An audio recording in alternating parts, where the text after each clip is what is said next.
I'm Steve Grubbs, your host and the founder of VictoryXR, and this is our weekly conversation on issues related to education and AR and VR. And our host, our guest today is Joanna Popper of HP. Anybody who knows Joanna may know that she is one of the most influential people in this space, and even more, one of the most charismatic. So we love having her in here. So Joanna, would you go ahead and introduce yourself? I know you're the global head of VR for HP, which is a big company and a big space, but talk to us a little bit about what you do. Thanks, Steve. It's great to be here with you. Hi, everybody. My name is Joanna Popper. I'm the global head of virtual reality, focused on go-to-market and location-based entertainment for HP. And I've been with HP about 2.5 years now and working very closely with our partners and customers and clients all over the world to help them, help them in their journey with virtual reality and making sure that they're using some of the best technology out there. So wonderful.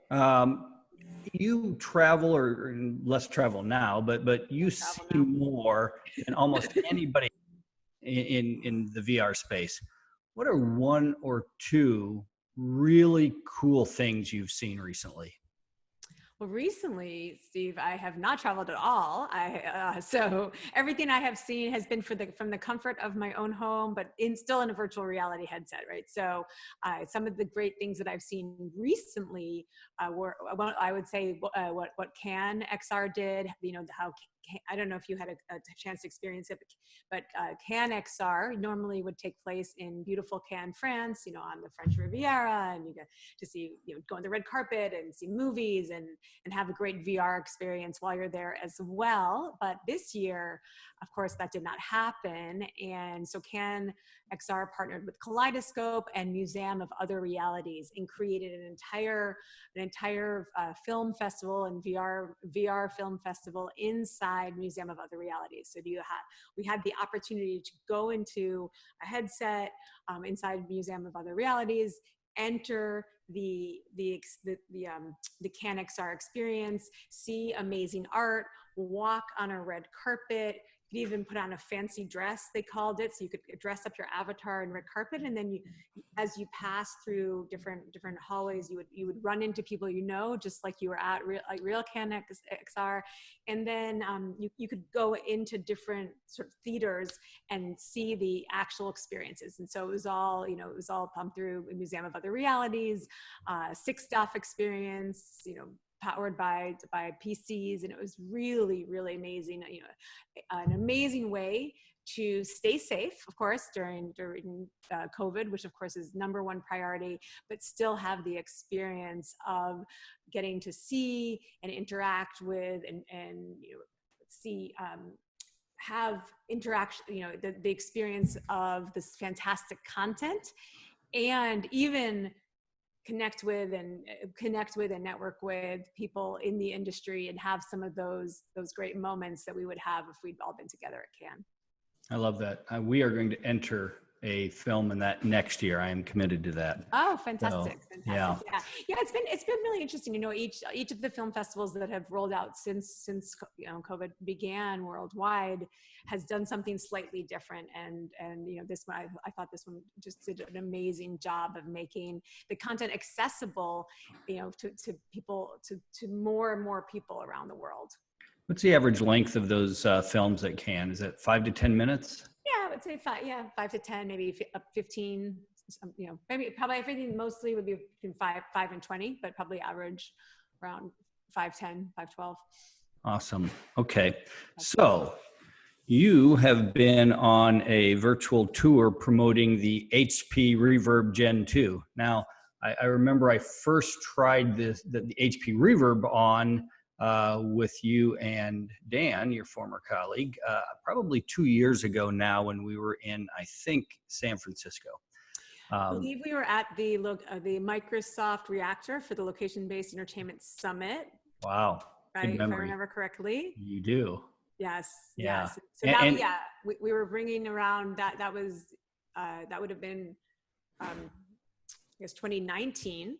and we were showcasing and the original HP Reverb Generation 1, which was a great headset. And now we have our new HP Reverb Generation 2 in partnership with Valve and Microsoft that we're so excited about.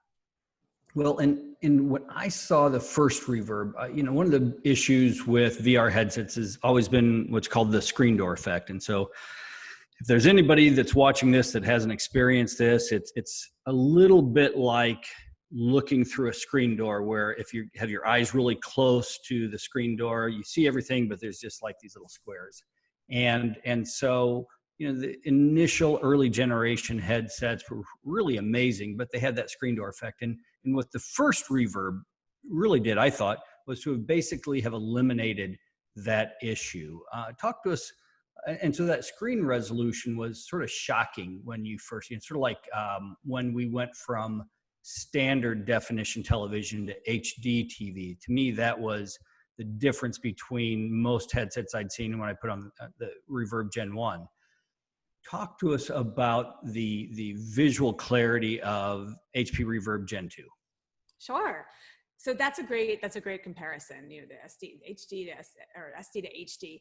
So the Reverb Generation 1, there were a couple of objectives that we had with that headset. And the primary objective was what you just said, was to bring a really, really high resolution headset to the market and make it accessible for more people. And so we had a 2160 by 2160 resolution per eye. And so that was about 2x or 2.5x times the resolution of most of the other major headsets in the market at that point. It was definitely the highest resolution among major vendors' headsets. And so that was the focus. We wanted to really push and see, where can we bring that resolution? And that was done in partnership with Microsoft. Some of the other things that we were focused on at that point was inside-out tracking. Microsoft was the original big company doing inside-out tracking. And so we had seen how much easier that made it for people, not having to set out outside cameras or outside base stations. And so that was important to us, more of a plug and play experience. And then also it was important to us to have it be comfortable and relatively lightweight on the head. That was 1.1 pounds for that headset. And so we came out to the market with that last year, got some really good response for overall, a really good response from enterprise, from training, from education, from healthcare, from architecture, engineering, construction, and product dev. And we actually got really good response also from gaming, particularly around flight simulation or racing simulation. And so that was actually somewhat unexpected, maybe in retrospective shouldn't have been, but we were more focused on enterprise, and in the media and entertainment world, we were more focused on location-based entertainment. But we got great feedback from all the game simulation, and I know you work a lot with esports, and so that's why I'm bringing in, and schools and educators work a lot with esports, and so that was what happened with the first headset, and then when that came out, we were, as I said, we were working together with Microsoft. And after that headset came out, Valve came and said, this headset seems really great. We think if we were working together, we can make it that much better, and bringing some of our technology to what you all are doing and make a really, really great product. And so anyone who knows Valve knows if Valve says they want to work with you, then you're psyched, and you want to, they're one of the original pioneers in VR, and certainly one of the major leaders in all things PC gaming, both on the content side, the distribution side, and even in VR on the hardware side. And so we've been working with them now for over a year to make this great new headset happen, and in collaboration with Valve and Microsoft. Yeah, I don't think you can hit that Valve note enough for the gamers out there. They just, if Valve touches it, they believe in it. And so has the price point for the HP Reverb Gen 2 been announced? Yes. What so is the price in the United States is $599.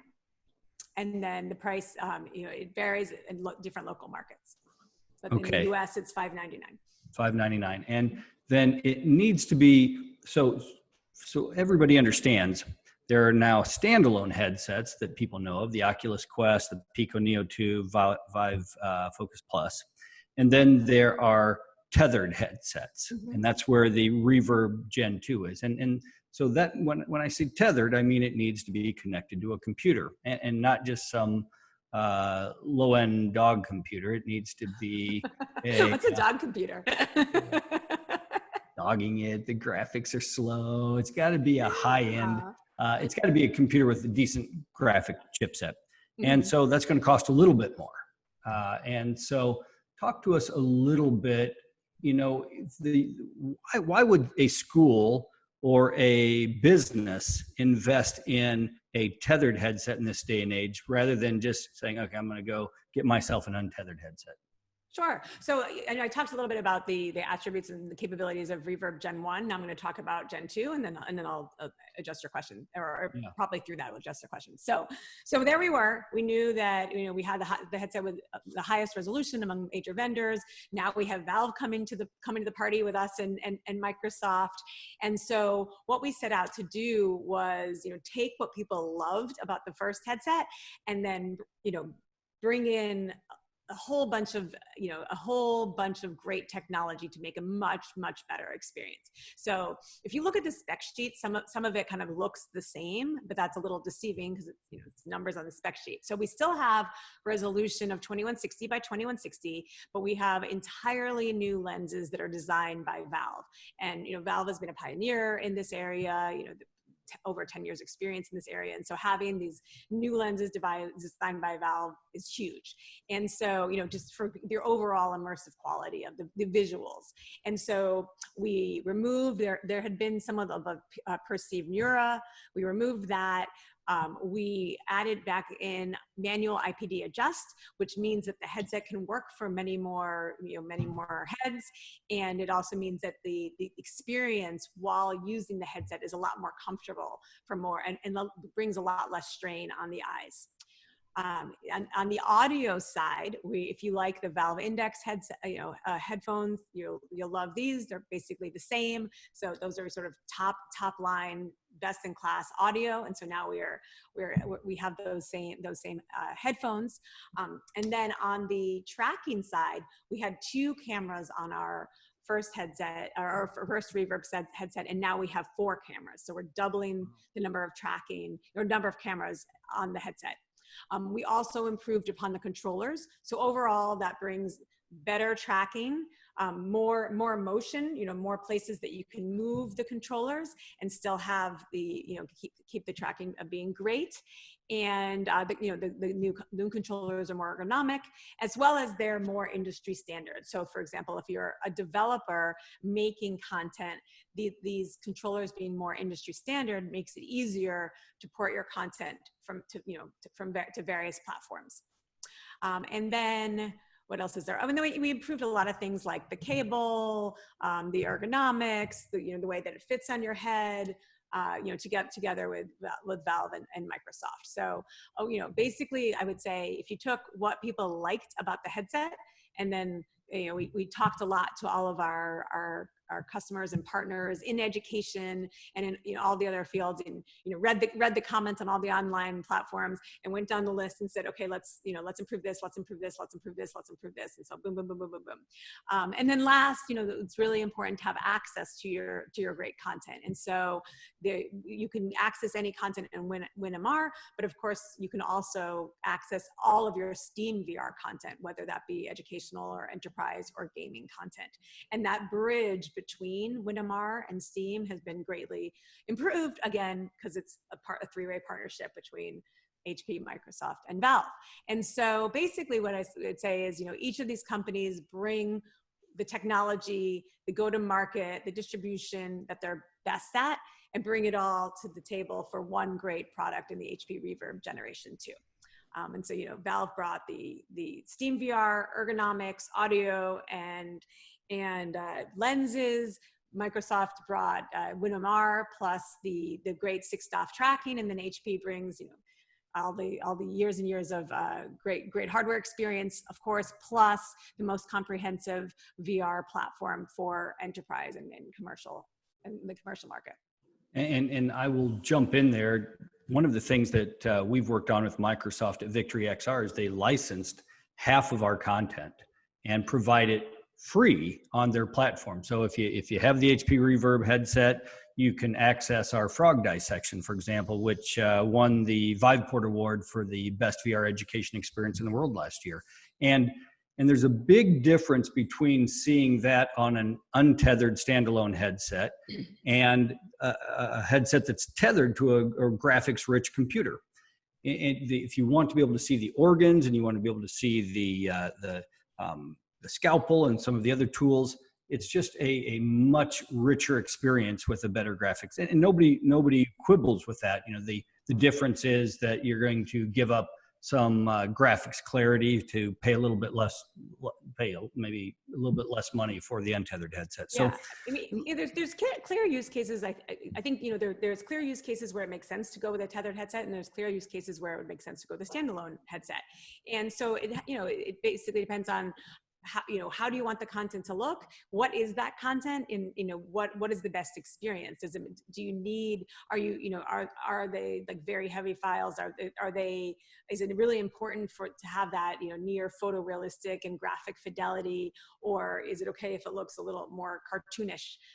If you really want that more photorealistic experience, if you're training on something where it's really important to have a near, as close to realistic and lifelike simulation as possible, of course, you're going to want to have something that has that higher resolution. If it's something where, like you're talking about with anatomy, where it's important that you can see it a lot better, and that's going to make a big difference in, say, a surgical student or a medical student's experience, and improve upon the end result of how good of a doctor that they become. Of course, it makes sense to have something where they're seeing it a lot better, and that's to drive them to drive their overall experience. And then, of course, on the esports side, if you're also using, say, your computer for esports, where it's important also to have really strong GPU, then it would make sense to have a headset that can really take advantage of that computer that you have.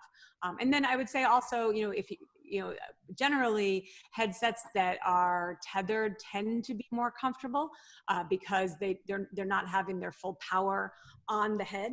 That the power is in the computer, or the backpack, or the laptop, or the desktop, and the full power. And so there tends to be a little more comfort and ergonomics, and so both how the weight as well as how the weight is arranged on your head. Yeah, and I want to come back to that point on esports plus virtual reality. So, what computer are you recommending? HP's got a whole set of great graphics computers. Is there a particular computer or line of computers that people should look at if they want to both start an esports team, which you might have 5 or 6 competitors in League of Legends or Overwatch or one of those tournaments, esport events, and then also during the day utilize those in a science class or some other class to dissect a frog or something else. So what line of computers are we talking about here? Well, if you're really focused on esports, then probably the Omen line makes more sense. And whether you can get an Omen laptop, you get an Omen desktop, there's even a big Omen cube, so that's if that's the primary focus. If the primary focus is and that works really all across. If you put a 2080 or 2070 in it, that will work great for VR as well. The other computers that we recommend, the backpack is great if you want to have experience of being able to use it docked. Doing like a kind of white. If you use it docked, where you can design and create at your desk, and then put on the harness on and put it on your back and walk around the room to have a free roam experience, that makes sense. And then we have some new laptops actually coming out this summer. One is called the ZBook Create, and the other one's called the ZBook Studio, that are specifically designed for creators, for content creators. And so they're perfect for designing and creating VR on. So they're both the smallest 15-inch VR capable computer that's coming out, and you could get them either with your RTX graphics or with your Quadro graphics inside. So that's what I would recommend if you're really more about designing and creating VR. And if you're probably more about esports, then the Omens probably make more sense. So the Omen will work with both virtual reality, the HP Reverb, and esports. Yeah. Well, they all would. I mean, all of those would, because they all have that chipset. I mean, basically, yeah. I mean, if you put an RTX 2080 or into a ZBook Create or ZBooks, or if you put it into a Create, it still would be great for esports. Omen just has more of a gaming brand, so people who are really into esports may want to have that sort of gaming brand. What is the range of cost on the computer side to work with both of these systems? I mean, it really depends on what you put in it, and I don't actually even know if we've announced the price on the ZBook Create. I have to double check on that. But on the computer side, I mean, depending on what you're doing, maybe somewhere between 1,500, 1,700, 2,000, up to maybe. Well, this is more like 3,000, so in that range, it's pretty large range. I've seen some of your Omens that work in VR closer to the $1,000 range. Yeah, so it will depend on what GPU you have inside. Yeah. Okay. Yeah. While we're doing all of this, we'll probably throw up some graphics on some options for people as well. Yes. Yeah. I mean, you can really get an Omen computer at that price. It just whether but if you're getting like an RTX 2080, RTX 2080S, RTX 2080 Ti, which is what a lot of people would want, to have the most powerful GPU, it goes a little higher. They want to win. Yeah. If you're playing esports, you probably want to win, right? I want to win. That's exactly right. So let's move away from all of this. I want to just talk a little bit about women in technology. I know this is something that you've spent some time. I've seen you on a panel or two talking about that. So talk to us a little bit about where you see the state of women in technology today, and how you think the industry can improve over the next 5 years.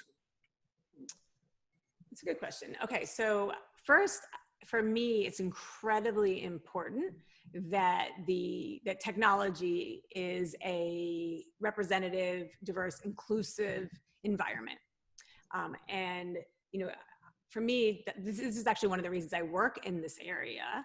I believe that virtual reality and immersive computing is the next wave in computing. My background, I worked in television for a long time. I was in television for about 8.5 years, and then on the marketing side at NBC Universal. And then I was in Silicon Valley for a little bit, leading up media and marketing there at a tech company. And I see virtual reality as not only the next wave of computing, but also all of that brings with it. So the next wave in computing, in media, and entertainment, and technology, and culture.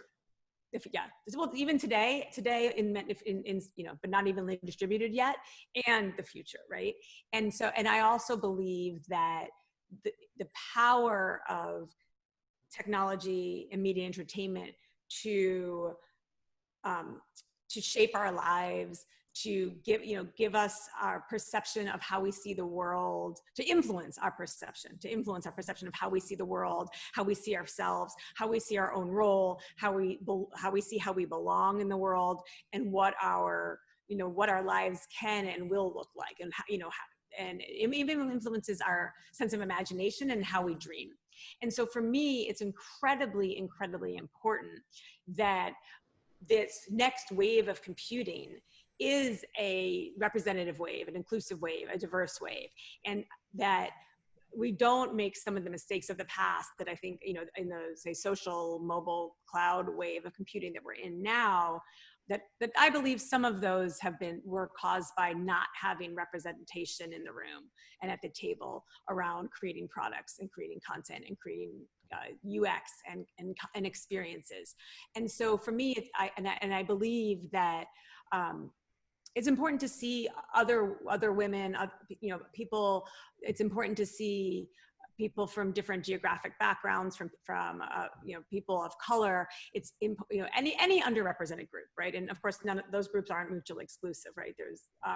But so it's important just to see people from underrepresented groups in technology and helping to drive the field forward on the content creation side, on the technology side, in product development. And so that's a huge focus for me. I think it's really important. And I think it's important, and I think we also have a much better chance in this wave of computing of having that be a reality, because we're at a different time in the world, and we're at a time where the world is starting to, and still more work to be done, but starting to recognize the importance of representation. And so so that's one of the reasons that I work in the field, and I believe that because this is going to have such huge impact on all of our lives, it's important that we're creating a future of computing that doesn't just work for one demographic group, but really works for all of us and is inclusive of lots of different points of view and mindsets and backgrounds and life experiences. So I think it's critical for and not just women, but all underrepresented groups. Yeah, and we've got a dev team of about 13, and as we've hired, it's been very difficult on the coder side to find female applicants. On the creative side, we've had a lot more success with that, and also in the leadership of the company. That's our leadership is top heavy with female leaders. So I think that's positive, but it's a challenge to really, we get people of color, but a lot fewer women when we try to find people to. First of all, a lot of them have to move to Iowa, so that makes it even a little more difficult. But even in the new remote world, how come they have to move to Iowa? Yeah, well, less so now. And I'm sure it's great to move to Iowa, but in this current but remote world, why do they need to move to Iowa? Well, that is what we're looking at now. Before we wanted to have people come together in a creative room and to work off of each other, but the world looks a little different than it did 4 months ago. So I think that will change things. So. Yeah, and I think it's important when you're recruiting, and that's part of what I was just saying about, it's important to it's like the be it, see it, right? Like people need to see that other people who they think look like themselves, or that they can relate to, or have similar or shared life experience, and see those other people in the role to then go on and dream and imagine, right. that's the path for them too, right? And so that's one thing. That's why I think it's important to have visibility for underrepresented groups in technology. That's one. Two, I think it's important for companies to proactively seek out representative and underrepresented people in the workforce. And so maybe that means recruiting at different places, or maybe that it means proactively going to recruit at a historically black college and university, or recruiting at the Grace Hopper conference, or tagging into, there's lots of different groups like the AR VR women in VR AR Facebook group, or the AR VR Women and Allies Facebook group. And so going out and looking and finding people, people from underrepresented backgrounds to bring in. And even now with the remote, it's probably even finding people who work in other countries, right? And can be part of the team remotely, but come in with a completely different point of view. Sure. And I don't know if the last webcast we just completed was with Morehouse College, because Morehouse College integrated over 100 headsets into their summer program. So what a wonder! I mean, I don't know of anybody that's gone as far as Morehouse College, and so that's fantastic. Yeah, we spoke about that. That's huge. It's fantastic. Well, I appreciate. Now, I don't know what's being taught exactly, but hopefully the students who are coming through that are going to have more exposure to VR, hopefully they'll get some exposure to Unity or Unreal, and and then end up coming and entering the industry and working with us all and helping to push the industry forward with us all. these students are going back to their high schools now, and they are the VR experts when they That's walk in. awesome. How awesome is that? Yeah, I love That's that. fantastic. Well, I appreciate you discussing that with me, because I know, having gotten to know you just a little bit, I know you are much more than just computers and VR, and much deeper than that. And so I appreciated that conversation. Thanks for asking. Let's wrap it up with just talk a little bit about where we go with virtual reality. We've got some really, I think, exciting things happening. You've got, how I describe it is the simulators, and then the group collaborative VR. What do you see in the space of education and training over the next year or two? Wherever you want to go with this question. Well, in the next year or two, I think we're still, unfortunately, many of us, we're still in this remote world, right? And so certainly we see, when we last left school, nearly 90% of students were not in school, right? And as in the Northern Hemisphere, we go back into coming to the end of summer and going in.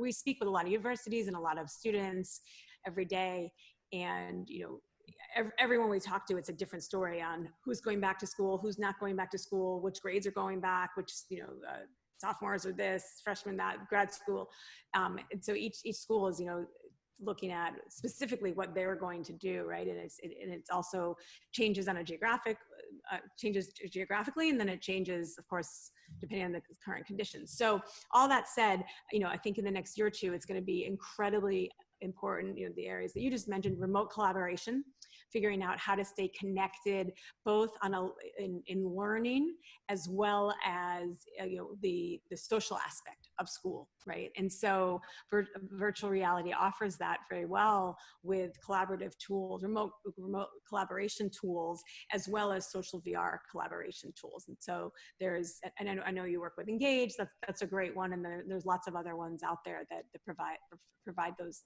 tools that are going to be incredibly meaningful. So that's one that is definitely important, and that we're seeing.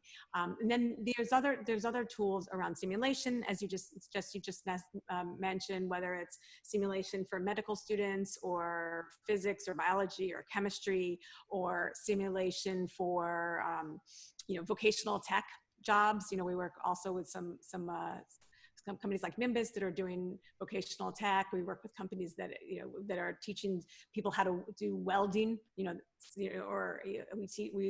We're working with companies that are teaching people. We said medical, but during COVID, of course, getting more and more nurses trained up and doctors trained up is incredibly important. So lots of simulation, as you mentioned, and then a third. We look at it as learn, collaborate, create, connect. Those are kind of the four buckets, the four use cases that we see, and all of those are applicable in education. And then on the create side, it's students that are learning to create, whether it be in VR like Unity and Unreal or WebXR, as well as students that are training in design. And are training for a job in architecture, engineering, and construction. And so there's products like Gravity Sketch or Enscape, that are important as well. And then on the Connect side, I kind of talked about that, the social VR, or even gaming, connecting around gaming. We're seeing all-time concurrent users in platforms like Steam VR. And then we just had a big announcement that Microsoft is bringing Flight Simulator to VR, and it will be rolling out same time as HP Reverb this fall. So that is, for all your esports fans out there, that's a really huge announcement, and we're just thrilled, that HP, Microsoft, and Valve have this great new headset with the HP Reverb G2, and that the Microsoft Flight Simulator VR game that I know a lot of people have been waiting for, because I've seen all the hashtag like no VR, no buy, or I think that's the hashtag, no VR, no buy. And so it's here. They announced it, and it's coming this fall. That's perfect. That's awesome. You're awesome. Oh, you're awesome, Steve. Thank you, Joanna. You all do such great work, and I love Dr. Wendy Martin and everything that you all are doing. You're impacting so many students. You're so many people that that it's such a unprecedented time for educators and students alike, right? And so helping provide the tools that are going to bring them through this time successfully, provide them with the learning, provide them with the education, provide them with that interactivity to bring that, much higher attention for everything that they learn is so important. And so definitely so grateful that you're in this industry and doing all the great work that you're doing. Well, thank you. We appreciate that. And if people want to learn more about HP products, where do they go? Yes. Okay. So for the HP Reverb, you go to hp.com/reverb. And if you want to just know generally about HP VR products, you can go to hp.com/go/reverb. And then you can also go to the Steam VR website to learn more about the Reverb. And if you want to find me, I'm at Joanna Popper on all the different platforms. Okay, perfect. Well, wonderful. Thank you for joining us today. And I look forward to continuing our conversation after it comes out this fall. Me too. Thanks, Steve. It's so great to be here with you. All right. Stay safe in Iowa. Yes. All right. Appreciate it. Thanks, everybody, for joining us today. And we will be back next week.